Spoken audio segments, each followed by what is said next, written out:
In today's video, bakit nga ba swerte itong ating mga lucky bamboo plant? Hello everyone! Welcome again. Kung bago ka lang po sa ating YouTube channel, don't forget to subscribe and follow my Facebook page and my TikTok. For today's video ay pag-uusapan natin kung bakit naging swerte itong ating mga lucky bamboo plant. Alam naman natin na isa itong popular plants sa indoor, and then isa din itong kilala sa mga plantita-plantito at sa mga establishment na nakikita natin kahit saan. Ito ang napakagandang plants at madali lang alagaan. Unang-una, bakit ang ating mga lucky bamboo ay swerte? Sa kanilang mga dahon, ito ay simbolo ng good luck and prosperity. Kung makikita nyo, ang mga dahon nito ay berde at may iba naman na variegation which is puti at yellow. Ang puti ay purity at ang yellow naman ay yan yung prosperity. Napakaganda mag-alaga ng mga lucky bamboo. Maraming negosyante ang naglalagay nito sa kanilang tindahan o opisina dahil naniniwala sila nakakatulong ito magbigay ng positive energy sa negosyo. Bagamat ito ay isang pinapaniwalaan at nagpapatunay na ito ay nag-aakit ng swerte. Pangalawa naman, ang ating mga lucky bamboo, bakit swerte? Ito ay madaling alagaan. Yes, mga ka-jungle, ang mga halaman daw na madaling alagaan ay nagbibigay ng magandang positive energy dahil hindi sila nakaka-stress. 'Di ba? Kapag hindi nakaka-stress ang halaman, for example, meron tayong tinanim tapos hindi siya tumubo, minsan parang negative 'yan. Parang nagiging negative 'yan sa side natin dahil hindi siya tumutubo. Pero itong mga lucky bamboo natin, mabilis lang sila tumubo. Kahit mag-cut lang kayo ng isang tangkay nito, nako, sobrang bilis lang tumubo ng mga lucky bamboo natin, 'di ba? Kung mapapansin niyo sa mga mahilig magtanim diyan, kung na-experience niyo na magtanim ng lucky bamboo, mabilis lang talaga sila tumubo. Puwede mo silang itanim sa tubig o itanim sa direct to soil. Pangatlo na bakit swerte itong ating mga lucky bamboo ay yung simbolo ng paglago at katatagan. Mapapansin natin o mapapansin nyo ang mga lucky bamboo ay patuloy na tumataas habang lumalaki. Dahil dito, itinuturing itong simbolo ng personal growth, career, success at pag-unlad sa buhay. Kahit minsan nahihirapan tayo at meron tayong mga pagsubok na pinagdadaanan, pero patuloy pa din tayong bumabangon. Katulad ng mga halaman na ito, kahit sila ay masira o masira ng bagyo, calamities, um, kahit anong pagsubok na kanilang ah, hinaharap, still tumutubo pa din sila. So, same din sa atin. So, kailangan natin bumangon ulit kagaya ng Lucky Bamboo. Katulad na lang nito, o tingnan nyo. So, pinutulan ko siya, pero tumubo pa din siya. Pang-apat naman, yung kahulugan ng bilang ng tungsoy, may iba't ibang kahulugan ang dami ng tangkay ng Lucky Bamboo. Dalawang tangkay ay sinisimbolo ng pagmamahalan. Tatlong tangkay ay para sa kaligayahan, mahabang buhay at kayamanan. Limang tangkay naman para sa kalusugan, anim na tangkay ay para sa tagumpay at suwerte. Walong tangkay ay para sa kasaganaan, siyam na tangkay ay para sa malaking akalain nyo meron pala silang kahulugan kung ilang tangkay ang ating itatanim. So, nakadepende naman din po yan kung masipag kayo. Kaya naman, yung mga ganitong halaman ay gabay lamang po. So, ngayon ay isi-share ko din sa inyo kung paano ito alagaan para at least alam nyo din kung paano alagaan itong mga lucky bamboo. Hindi ako eksperto dito. Ako ay mag-share lamang po based sa aking experience. In my experience growing this lucky bamboo, napakasimple lang naman. Yung pag-aalaga dito ay sa pagdidilig, huwag nyo lang diligan palagi, hindi everyday, hindi palagi araw-araw, dapat alternately lang.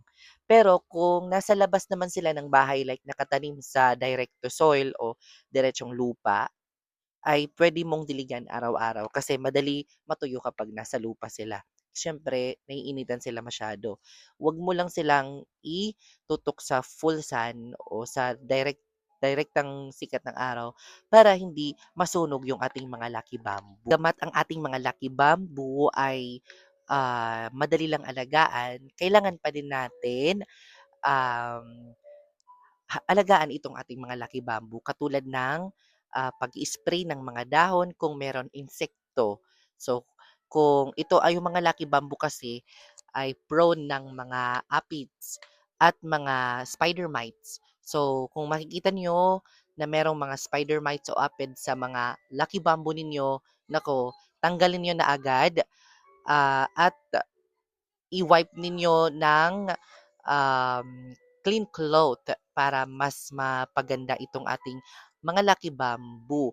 Kasi isa kapag dinidisplay natin yung mga lucky bamboo sa ating mga negosyo, nag-a-attract yan ng customer o blessings.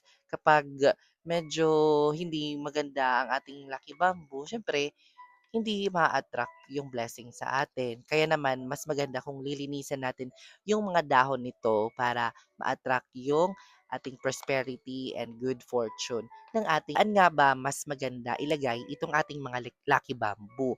North facing window o sa harap ng ating bahay kapag sa silangan, maganda 'tong nakasaharap sa silangan. Kasi nga para 'pag sikat ng araw ito yung bubungad at harapin niya lahat ng blessings. So, papasok yung blessings sa loob ng bahay, pati na sa negosyo. Maganda to. And then, pwede mo din itong ilagay sa labas ng bahay basta nakaharap lang sa inyo.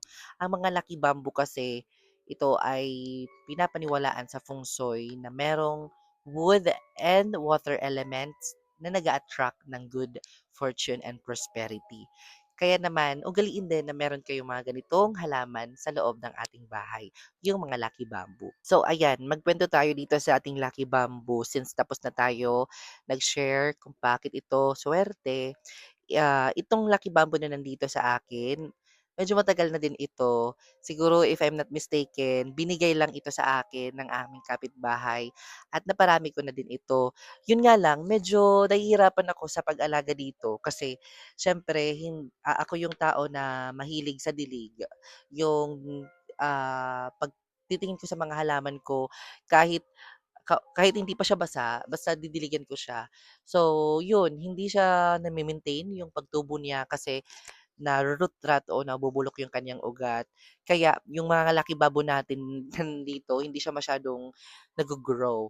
And then, mahilig din ako mag-propagate. Kaya minsan, yung mga laki babo natin hindi lumalaki kasi kinakat ko siya at then pinopropagate ko o nilalagay ko sa ibang lalagyan like water propagation. And then, pinapadami ko din po ito at binebenta ko din yan. So, napakaganda din itong investment, lalo na sa mahilig magbenta ng mga plants o may mga plant shops kasi mabenta ito kapag pampaswerteng halaman. Then, ano pa ba? In my experience, growing this lucky bamboo, para sa akin, ah, nag nabibigay siya ng kasiyahan. Hindi lang siya swerte, no? Kasi yung swerte, for me, kapag ikaw ay siniswerte talaga in your blessings, like kung ikaw ay masipag, siswertehan ka talaga. Pero in my experience, yung plants kasi nagbibigay siya ng sigla. Kapag tumitingin kayo nito, swerte na kayo kasi nasisiglahan kayo. Hindi naman palagi yung swerte pera, swerte tayo sa pagmamahal ng ating mga plants. Swerte din tayo sa pagmamahal ng kalikasan. So, yun. Kasi nagla-love back din sila kung sila ay kasi sila ay may buhay, so nagla-love back then itong ating mga plants na mga lucky bamboo. Kaya I'm very thankful na meron ako nitong mga lucky bamboo ko, making me happiness or making me happen through all my peace of mind. So napakaganda mag-alaga nitong ating mga lucky bamboo. Kaya kayo sa mga mahilig magtanim, yan, kasi napakaganda. Swerte itong mga lucky bamboo natin. So yun mga ka-jungle ang ating vlog for today. I hope may natutuhan kayo in today's video of pampaswerteng halaman. Ito yung lucky bamboo na plants And kung may natutuhan man at hindi pa kayo nakasubscribe, just subscribe to my YouTube channel. Let's make 100,000 subscriber. Kasi nga, para makuha na natin yung silver play button. And I'm so very excited 91,000 subscriber na tayo. And then follow mo din ako sa ating Facebook pages. Same din ng page ko yung name ko. And then my TikTok. And meron din akong TikTok shop doon. Meron ako mga iba't ibang random na mga things na pwede nyong i-check out. So, thank you so much for watching this vlog and I will see you next episode because more plant, less stress.